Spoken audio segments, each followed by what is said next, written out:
I want to introduce you to 4 people. You probably know all of them. You might even be one of them. Graham is 71. He spent over 40 years doing things the right way.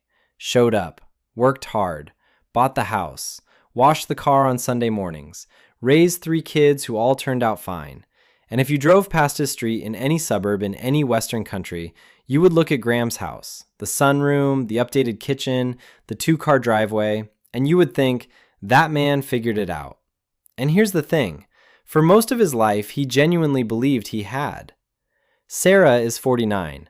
2 kids, a career in corporate recruitment that she built from nothing, starting on $19,000 a year and ending somewhere north of 6 figures. She's got a nice car, not flashy, but nice. She takes the family on vacation once a year, sometimes twice. She shops at the nice grocery store. She earned every bit of it. And if you asked her 5 years ago whether she was financially comfortable, she would have said yes without hesitating. James is 35. He paid off his student loans at 31, which felt like a finish line at the time. He watched every friend from college somehow get on the property ladder in their late 20s, while he was still renting a studio apartment and wondering what he was missing. He's smart, he reads, he listens to podcasts about money, and yet, if you asked him to show you his investment portfolio right now, he'd steer the conversation somewhere else. And Mia. Mia is 22. She's got an Instagram, a side hustle selling Notion templates, a Dyson Airwrap, and an investment account she opened at 20. She knows what dollar cost averaging is. She can explain the difference between an ETF and a mutual fund to her dad over dinner. She is, by every measure, the most financially aware person in her family's history. And she is still falling into the exact same trap as the other 3. 4 people, 4 decades, 4 completely different lives. And the same mistake running underneath all of them like a crack in the foundation that nobody notices until the floor starts to tilt. Now, before I tell you what the trap is, I need to tell you what it isn't. Because most people hear financial mistake and they think overspending.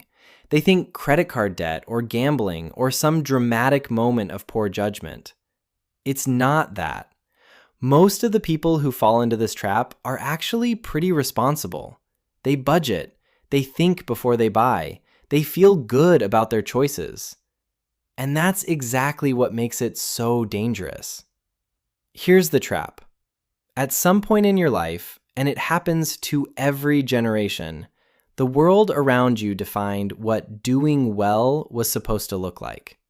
Not what doing well actually meant in terms of numbers, in terms of net worth, in terms of financial security, what it looked like. A certain kind of house, a certain kind of car, a certain kind of vacation, a certain wardrobe, a certain neighborhood, a certain rhythm to your weekends. And you didn't sit down one day and choose that definition. Nobody handed you a manual.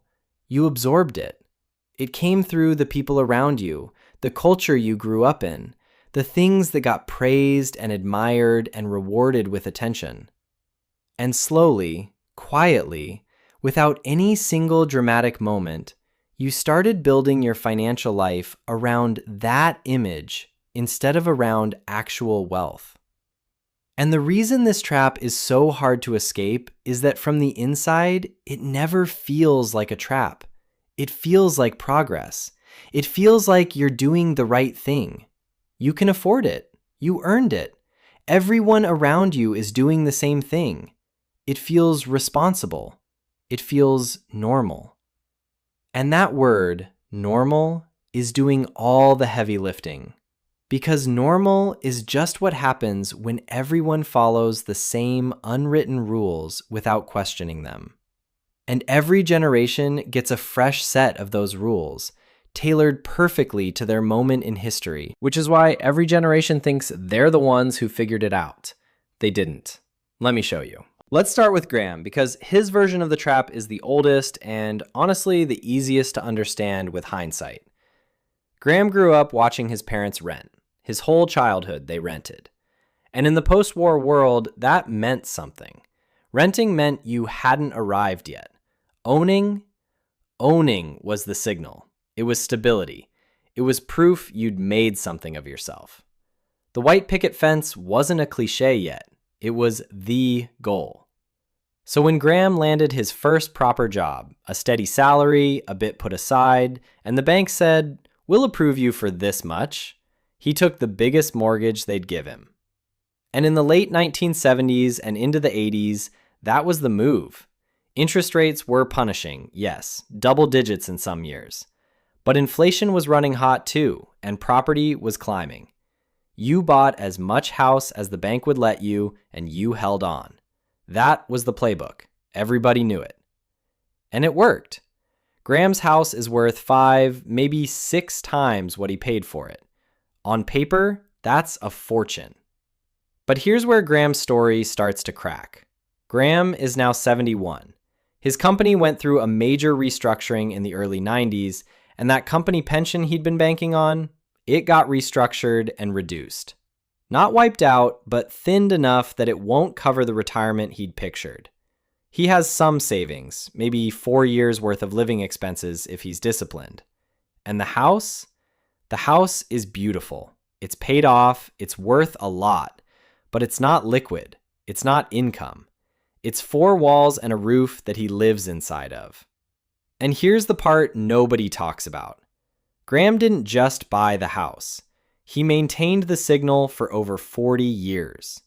The sunroom addition in '96, the extra bedroom in 2003, the new furnace, the landscaping, the driveway repaved.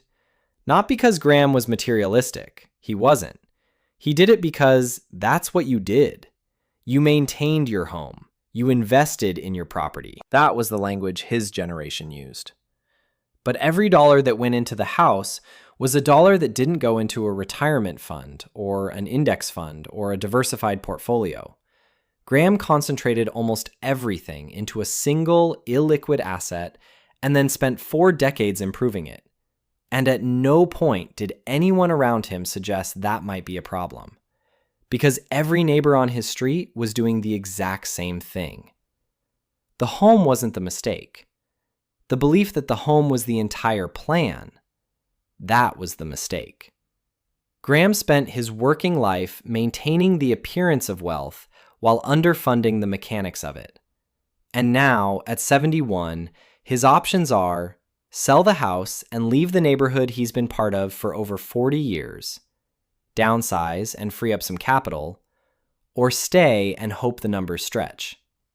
None of those options are what Graham imagined at 34 when he stood in that driveway and thought, "I've made it." The arrival was real. The foundation underneath it had gaps. Sarah's version of the trap is quieter.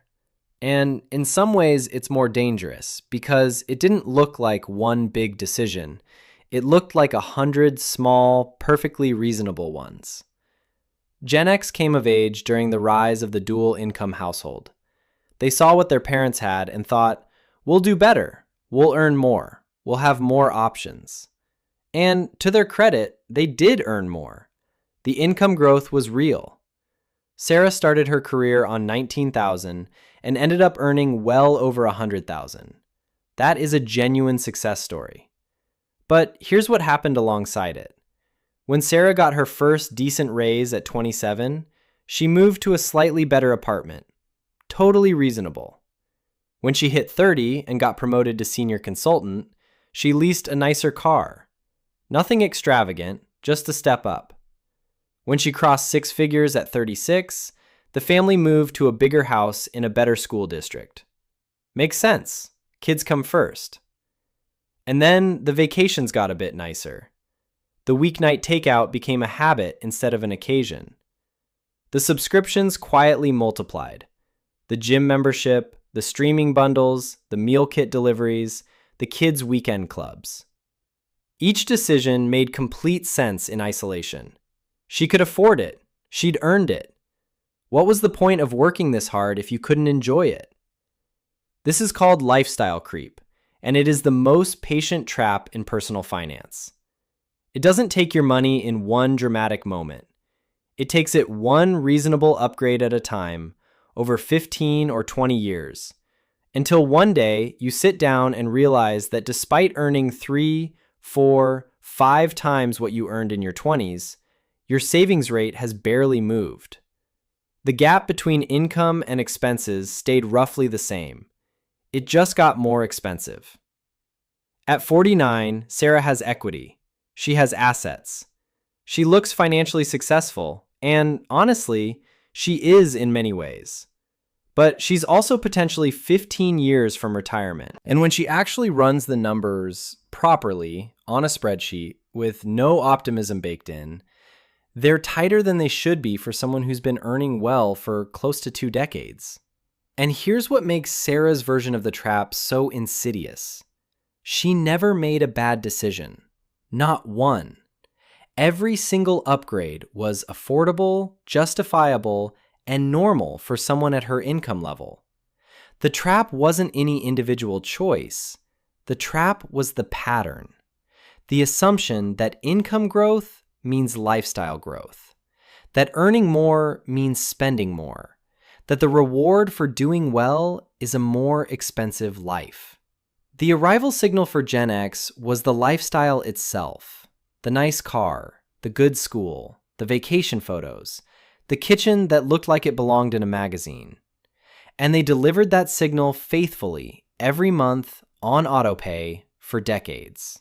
What they didn't do, what the culture never told them to do, was let the income growth outpace the lifestyle growth. To take half of every raise and put it somewhere it could compound. Because that doesn't look like anything. That doesn't impress anyone at a dinner party. That's invisible.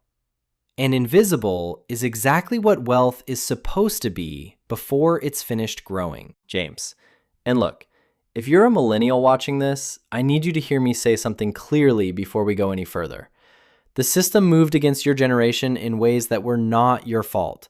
The 2008 financial crisis landed right as millennials were supposed to be entering the workforce and building their foundations. Entry-level jobs evaporated. Wages stagnated. Housing prices kept climbing while salaries didn't. Student debt ballooned. The basic economic contract that said, work hard and you'll be able to afford a decent life, that contract got rewritten, and nobody told millennials until they were already locked into the old terms. That's real. That matters.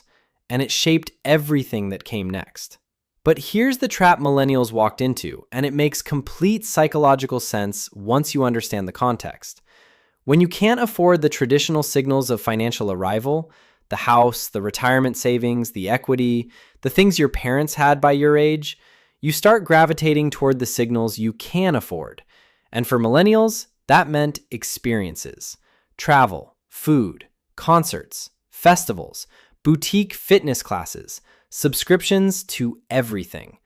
The culture didn't just allow this, it celebrated it. Spend on experiences, not things. Collect moments, not possessions. You can't take it with you. Every brand, every think piece, every Instagram caption reinforced the idea that this was actually the enlightened approach to money, that the older generations had been doing it wrong, chained to their mortgages and their stuff, and that millennials had cracked the code by choosing living over accumulating. And it felt true. It genuinely felt true. James spent his late 20s and most of his early 30s collecting extraordinary memories. He's been to South America. He's done a 2-week road trip through Portugal. He's been to more music festivals than he can count.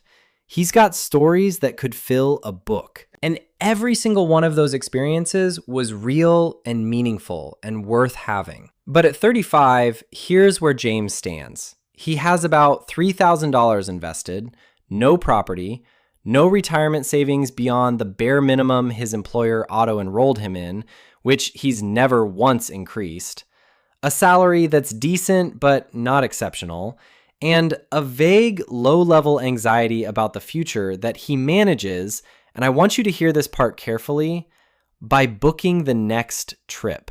Because the next experience is always the thing that makes the present feel okay. It's not avoidance exactly. It's more like medication. Treat the anxiety about not building a future by doing the one thing you're good at, living in the present. The trap wasn't the experiences. The experiences were wonderful.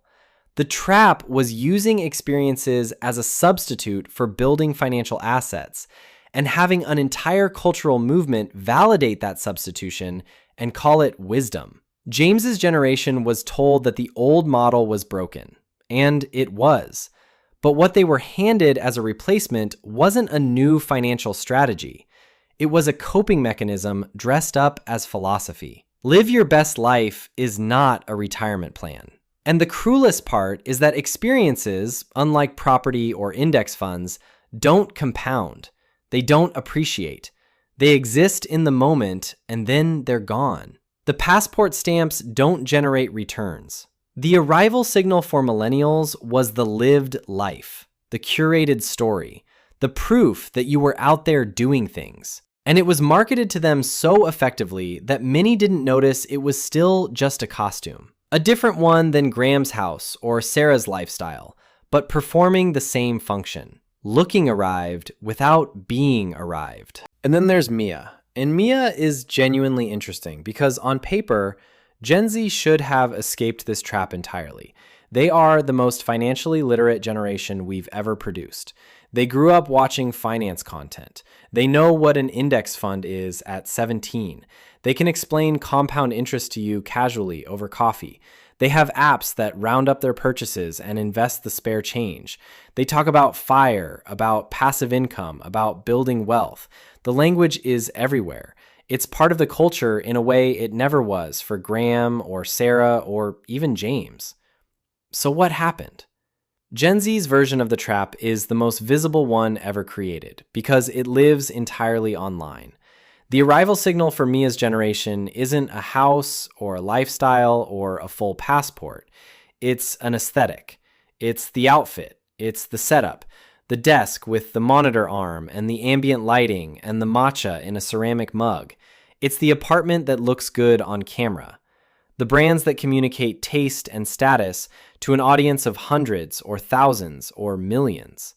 And here's the twist that makes Gen Z's trap uniquely cruel. They're doing this while also investing.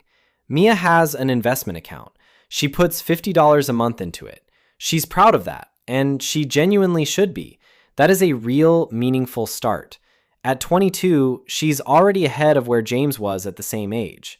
But she's also spending $300 a month, sometimes more, on things whose primary function isn't utility. It's appearance. The Air Wrap isn't about needing to style her hair. It's about the get ready with me video. The new phone isn't about needing a better phone. It's about the unboxing content. The wardrobe rotation isn't about having clothes to wear. It's about having outfits that haven't been posted yet. And the thing that makes this so difficult to confront is that Mia knows the vocabulary. She can talk about investing. She can post about building wealth. She can make content about financial discipline. But there's a gap, and it's a significant one, between performing financial literacy and actually practicing it at scale. Between putting $50 a month into an investment account and structuring your entire financial life around wealth building. The trap for Gen Z isn't ignorance. They have more financial knowledge than any generation before them. The trap is performance. Knowing the right words, using the right language, posting the right content, while the actual numbers tell a different story. It's the financial equivalent of reading every book about fitness and then skipping the gym. Mia isn't doomed, not even close. She has time, knowledge, and a starting point that the others would have killed for at her age. But the trap is there, set and waiting, wearing a ring light and a carefully curated background. And it will take her money just as efficiently as the mortgage took Graham's options, the lifestyle took Sarah's margin, and the experiences took James's decade. So, 4 people, 4 decades, 1 trap. What does it actually look like to get out of it? Because people do. Every generation has them. People who saw the script, recognized it for what it was, and chose to do something different. And when you look at what they did, genuinely study it, it's almost always the same move. They separated the signal from the substance. That's it. That's the whole thing. They made a conscious decision that they were willing to look less wealthy than they actually were so that their actual wealth could grow faster. They delayed the costume. They prioritized the invisible over the visible. Graham's version of this would have been Keep the house, absolutely, but also fund the retirement account aggressively. Don't pour every spare dollar into the sunroom extension. Split it. Half to the home, half to something that compounds. Don't go all in on a single illiquid asset, no matter how good it looks from the curb. Sarah's version would have been, pick one upgrade per raise, bank the other half. Get the promotion, upgrade the car or the vacation, but not both. And take the rest and put it somewhere boring, an index fund, a retirement top-up, something that doesn't generate any social media content, but generates returns. Let income growth consistently outpace lifestyle growth by a meaningful margin, not forever, just for long enough. James's version would have been one big trip a year instead of 3 or 4. Take the difference and set up an automatic monthly transfer into a global index fund. Don't think about it. Don't check it. Don't turn it into an identity. Just do it. The same way you pay rent, the same way you pay your phone bill. Turn investing from a thing you think about into a thing that just happens. Mia's version, and she still has all the time in the world to do this, is to make the actual number the thing she's proud of. Not the aesthetic, not the performance, not the content about investing, the number itself. Quadruple the monthly contribution. Make that the flex. Build the reality of wealth faster than she builds the appearance of it. Because at 22, with even modest amounts, time and compounding will do most of the work. She just has to stop getting in the way with performance spending. And look, I know this sounds simple. Separate the signal from the substance. Prioritize assets over aesthetics. Build before you display. It's not complicated to understand, but it runs against every social instinct you have. We are wired, deeply, biologically wired, to signal status to the people around us. It's how human communities have worked for thousands of years. You show your value. You demonstrate your place. You signal that you're doing well so that others treat you accordingly. The financial version of that instinct is spending money in ways that other people can see. And every generation gets a perfectly tailored version of it, shaped by the culture and the economy of their era. That's why the trap renews itself. It's not one trick. It's a shapeshifter. It adapts to whatever your generation values most, and it presents itself as the reasonable, natural, responsible thing to do. The only people who escape it are the ones who are willing to look unremarkable for a while, who drive the older car for a few more years, who stay in the smaller apartment, who skip the third vacation, who don't upgrade the phone every cycle, who wear the same jacket 2 winters in a row. Not because they can't afford better, but because they understand that every dollar spent on the signal is a dollar taken from the substance. Here's the rule, if you want one. Assets first, lifestyle second. Every single time. Not forever, not as some permanent vow of austerity, just until the assets are doing enough work that the lifestyle is genuinely, sustainably paid for. Until the investments throw off enough that the upgrades don't come at the expense of your future. That's when the lifestyle gets unlocked. Not when you can technically afford it, but when it's funded by wealth that keeps growing even as you spend. That's the move every generation that got it right eventually figured out. And the ones who didn't? Graham, Sarah, James, Mia. None of them are bad with money. None of them are irresponsible. They all just did what their generation told them arrival looked like. And they prioritized looking arrived over being arrived. So here's the question I want to leave you with. And I don't want you to answer it quickly. I want you to sit with it, genuinely. Which version of the trap are you in right now? Is it Graham's? A house that holds all your net worth while your retirement account sits underfunded and you tell yourself the property market will sort it out? Is it Sarah's? A lifestyle that expanded smoothly with every pay rise, so gradually you didn't notice the savings rate never actually changed? Is it James's? Experiences that feel like living, but have quietly, year by year, replaced building. A passport full of stamps and a portfolio full of nothing? Or is it Mia's? An aesthetic that performs wealth to an audience while the actual numbers behind it stay stubbornly small. It might be none of these exactly. It might be your own version. Because the trap always adapts. It always finds the specific signal your world values and offers it to you at the exact price of your financial future. Name it. Say it out loud or type it in the comments. Not to be judged, genuinely. Because the first step out of any trap is being honest about the fact that you're in one. And the second step is deciding that you'd rather be wealthy than look wealthy. That you'd rather arrive quietly on your own terms with a foundation that actually holds. Every generation gets this choice. Most don't realize they're making it. Now you do. If this hit close to home, and I think for a lot of you it did, share it with someone in your life who needs to hear it. Not to call them out, just to start the conversation. Because the trap only works in silence. And the moment you name it, it starts to lose its power. I'll see you in the next one.